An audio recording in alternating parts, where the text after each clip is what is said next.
Hello everyone, আজ যেটা দেখাবো সেটা হচ্ছে এই যে মাছা আমার পিছনে দেখতে পাচ্ছেন। এই মাছাটার এই যে দড়িগুলো যেগুলো আমি বেঁধেছিলাম, এই দড়িগুলো অনেকটা ঢিলঢিলা হয়ে গেছে। অর্থাৎ এই দড়িগুলো এই বাঁশগুলো একটু কাঁচা ছিল, যার কারণে এই বাঁশগুলো শুকানোর ফলে দড়িগুলো ঢিলা হয়ে গেছে।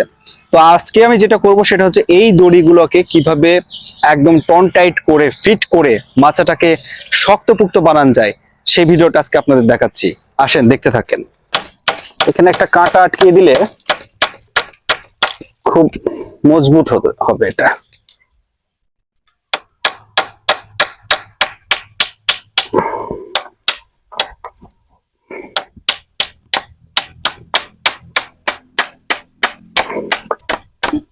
কাঁটাটাকে বাঁকা করে দেব যাতে বের হয়ে না আসতে পারে। ওকে, দ্যাটস বেটার। ও ফাইন, এইবার এটা মজবুত হলো। ওকে, নেক্সট ওয়ান। আমি এবার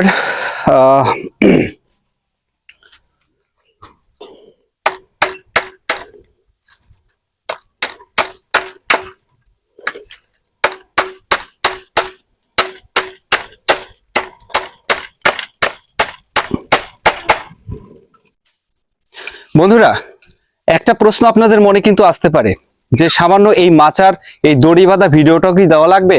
অ্যাকচুয়ালি আমি আপনাদের একটু বলে রাখি, আমি যেই কাজটাই করি না কেন আপনাদের জানিয়ে করি, যার কারণে আমার এটাও জানানোর ছিল, যার কারণে আপনাদের সাথে এই ভিডিওটাও শেয়ার করছি। সো এটা কেউ খারাপ ভাবে নেবেন না। আসলে বাড়িতে বা গৃহস্থালির কাজ করে না এমন কেউ আছে? সবাই আছে। তো কেউ দেখায়, কেউ দেখায় না, আমি দেখিয়ে করি। এতে আপনাদের যদি পছন্দ হয় তাহলে দেখবেন, পছন্দ না হলে দেখবেন না, সমস্যা নেই। আমার ভালো লাগে আপনাদের দেখাতে, তাই আমি দেখাই।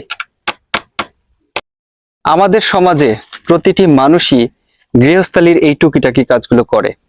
আসলে এই টুকিটাকি কাজগুলো করে তারা যেমন শান্তি পায়, আর কিছু আছে এই কাজগুলো করে এবং অপরকে দেখার ইন্সপাইরেশন করে দেয়।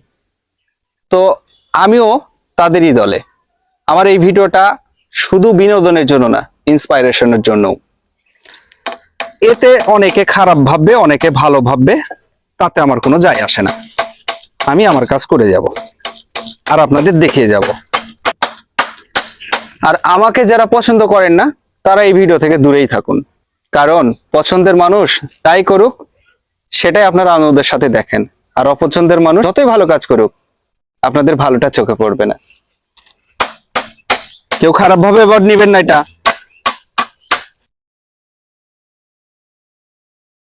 বন্ধুরা, গাছগুলো কি সুন্দর ভাবে বেড়ে উঠছে এবং এই যে লতাগুলো, এই লতাগুলো আমার মাচার উপরে উঠে যাচ্ছে। আর এই সিচুয়েশনে মাচা ঠিক করে নিব না, এটা তো হতে পারে না। তাই মাচাটাকে সুন্দর করে যতটা মজবুত করা যায় ঠিক ততটাই সর্বোচ্চটা দিয়ে আমি মাচাটাকে শক্ত করছি। এবং আশাবাদী আমি। এর আগে একবার সিম গাছ লাগিয়েছিলাম, কিন্তু এই মাচার কারণে সহ সেই গাছটা ভেঙে পড়ে গেছিল মাচার সাথে, খুব কষ্ট পেয়েছিলাম। যার কারণে এইবার আর সেই ভাববো না, এইবার শক্ত করে মাচা তৈরি করে তারপরে এই সিম গাছের থেকে সিম খাবো। বন্ধুরা, আমি কিন্তু এই সিমের মাচা তৈরি করছি সিম বিক্রি করার জন্য না। এই সিম মাচাটা তৈরি করার কারণই হচ্ছে বাসায় খাবো বলে। অর্থাৎ বাজার থেকে কিনে খাওয়ার একটা টেস্ট একটা এক রকমের, আর বাড়িতে তৈরি করে সেই গাছ নিজের হাতে ফলিয়ে সেই গাছ থেকে ফল খাওয়াটার স্বাদই অন্যরকম। তাই আমার এই প্রসেসটা।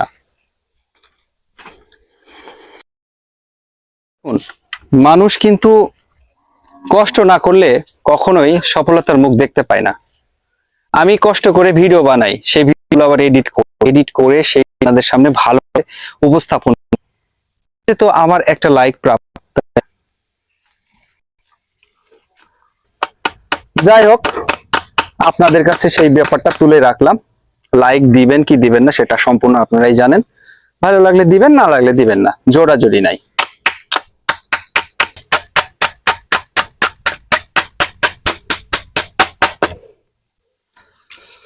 ফ্রেন্ডস, আজকে আমার মাচার কাজ করতে অনেকক্ষণ সময় লাগবে, আপনারা বুঝতেই পারছেন। মাচাটা আমার উদ্দেশ্যই হচ্ছে যে এটাকে শক্তপোক্ত করে তৈরি করা। সো যতটুকু পারলাম ততটুকু দেখালাম।